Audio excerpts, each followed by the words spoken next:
Today's lesson is from the 12th chapter of the Gospel of Luke, beginning in verse 49.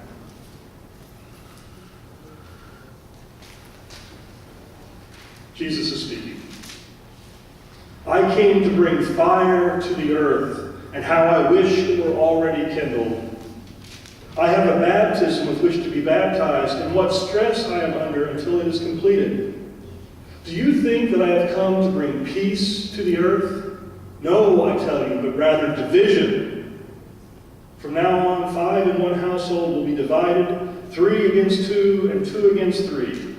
They will be divided, father against son, and son against father, mother against daughter, and daughter against mother, mother-in-law against her daughter-in-law, and daughter-in-law against mother-in-law.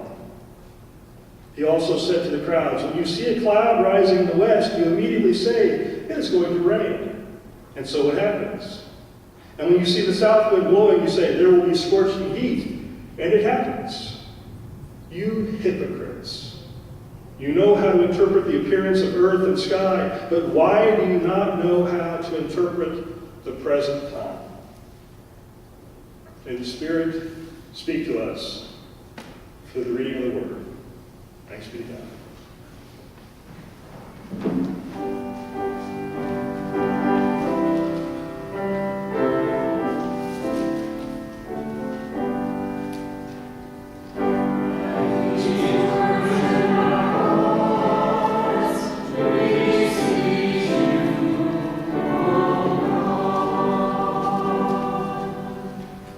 You may be seated. The title of my sermon is Division with an exclamation point. And as I did that, I was thinking of, a Broadway play, Oklahoma or Oliver, or a song from something like Fiddler on the Roof. Division! So we'll see how that goes. Jesus can be a tough guy to pin down. Just when you think you've got it figured out, he's the one with the halo around his head, going around with that mopey look on his face, like the guy who plays him in the movie Jesus of Nazareth. The one who goes around walking on water and doling out forgiveness like he's handing out shiny copper pennies. Just when you think you've got him pegged, he pulls the rug out from under your feet. He'll come out with a blistering series of condemnations of his opponents, or tell people to pluck out their own eyeballs when they catch themselves looking with naughty intent at their neighbor as she hangs out the laundry in her Daisy Dukes. Or take this doozy from today's gospel reading. I came to bring fire to the earth, and how I wish it were already kindled. I have a baptism with which to be baptized, and what stress I am under until it is completed.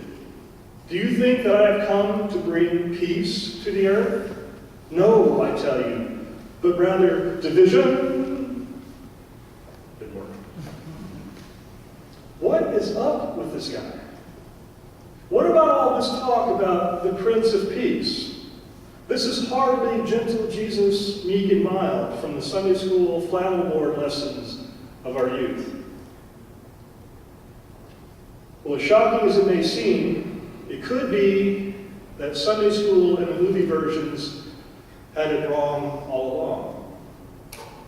It could be that we took Jesus' talk of love and mixed it with the moralism of Aesop's fables, the romantic schlock of pop songs, and the magical fantasy world of Walt Disney to create something that Jesus would find unrecognizable.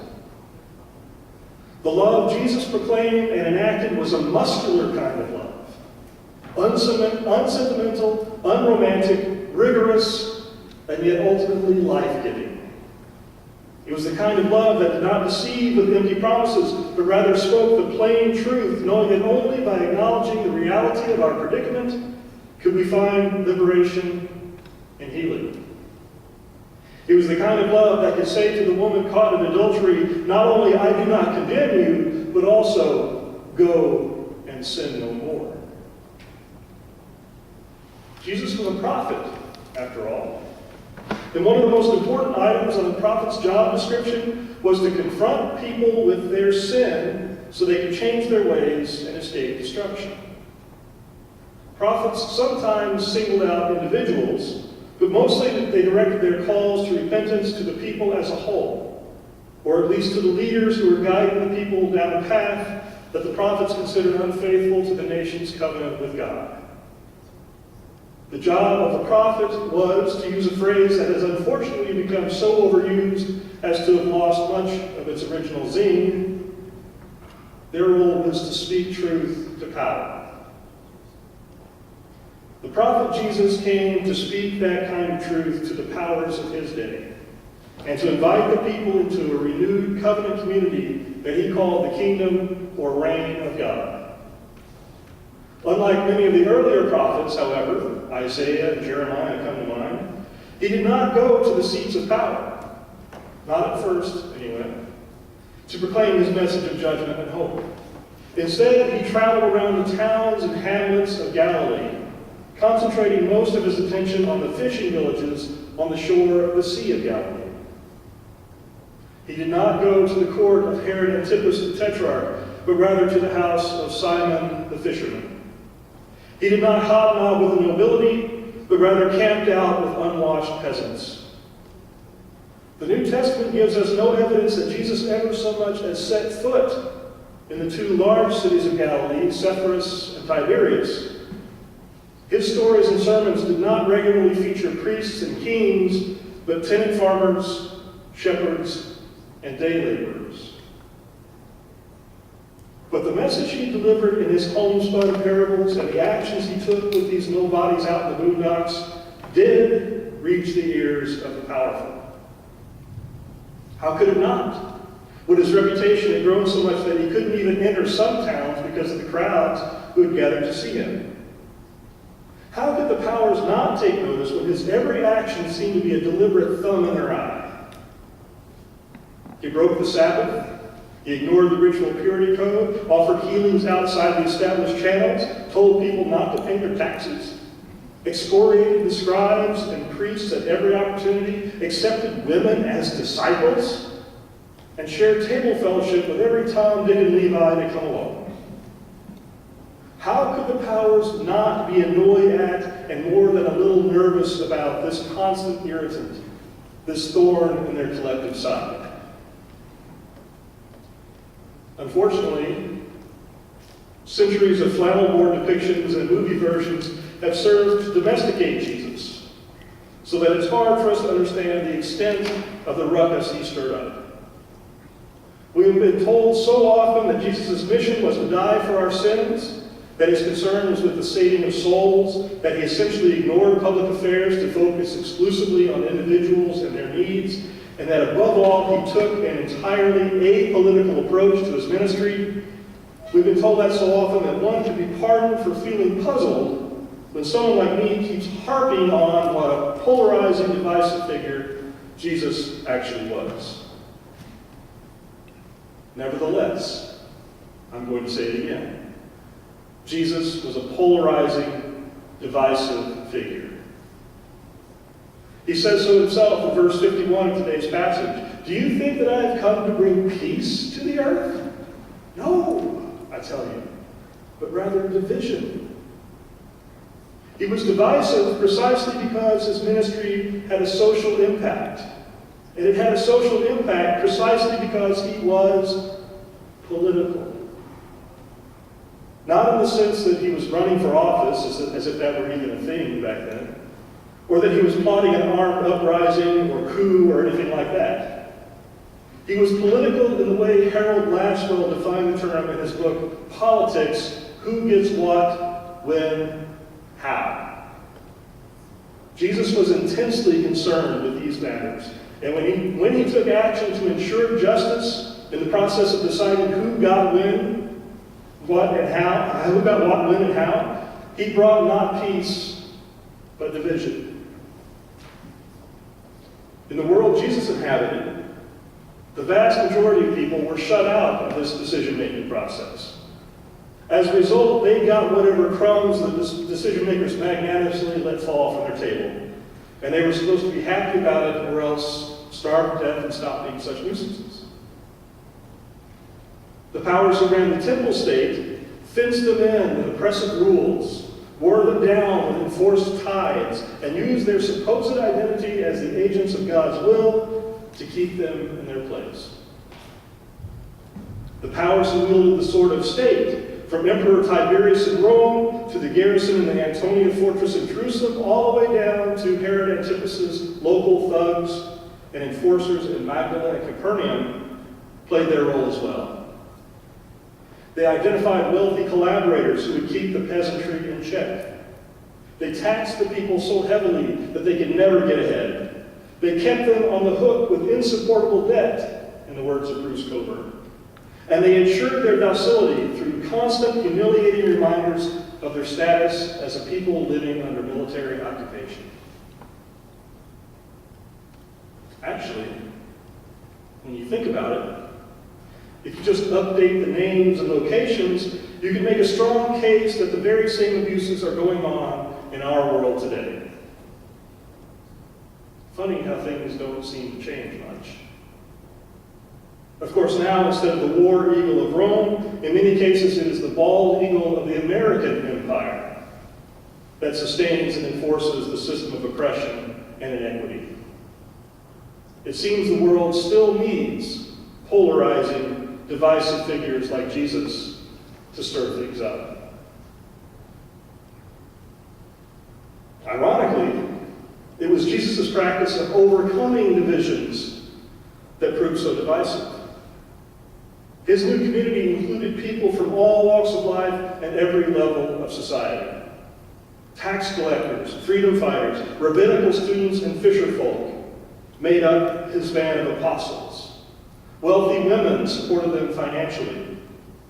The community welcomed those who had been ostracized by society, the ceremonially unclean, prostitutes, lepers, and those with mental illnesses. Rich and penniless, collaborators and rebels, sinners and Pharisees, good, bad, and ugly, all found a place in the new community. Jesus erased other boundaries too. The family, headed by the autocratic paterfamilias, was the basic unit of social cohesion and an integral part of the broader pecking order of society. But he redefined family as those who enact the will of God, and he removed the hierarchical distinctions of the traditional family. Call no one your father on earth, he tells his disciples in Matthew 23:9, for you have one Father, the one in heaven. He also redefined gender roles. At a time when women were considered not much more than the chattel of first their fathers and then their husbands, Jesus rejected patriarchal marriage. He told the Sadducees who tried to trap him that in the resurrection people would neither marry nor be given in marriage.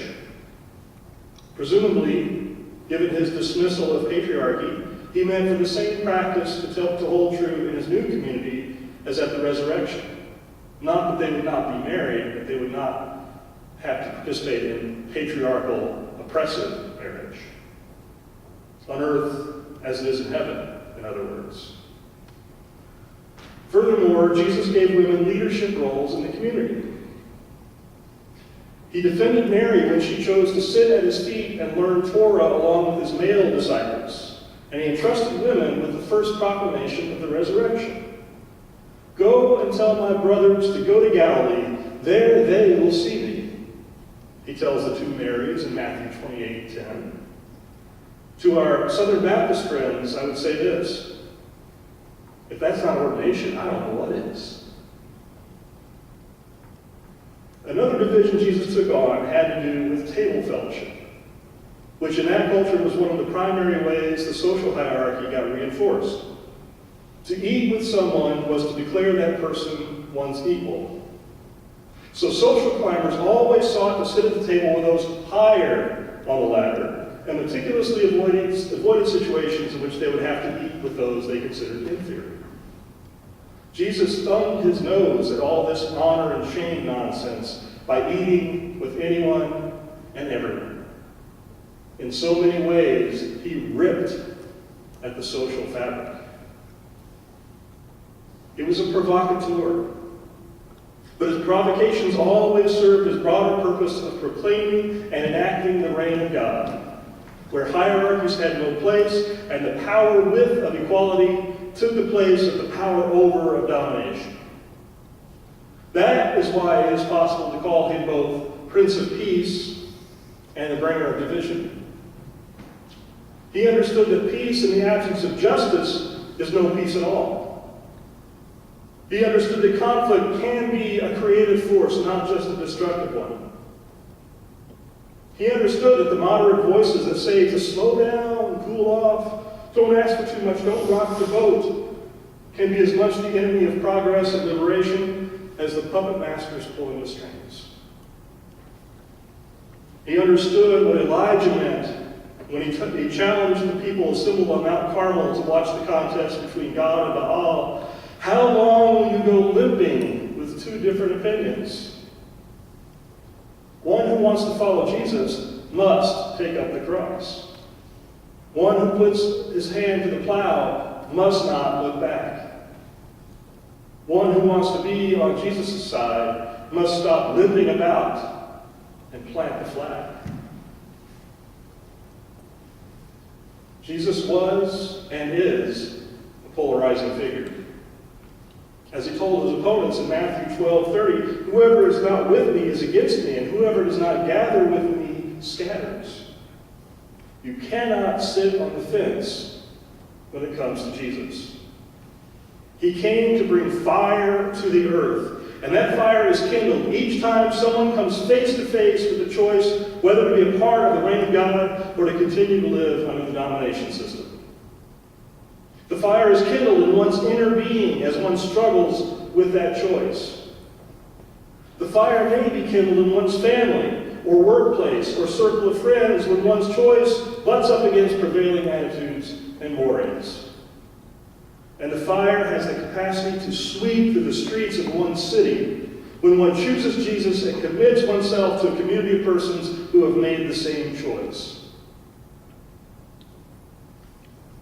It's a cleansing fire, this fire that Jesus brings, but it shares with other kinds of fire the characteristics of wildness, unpredictability, and danger.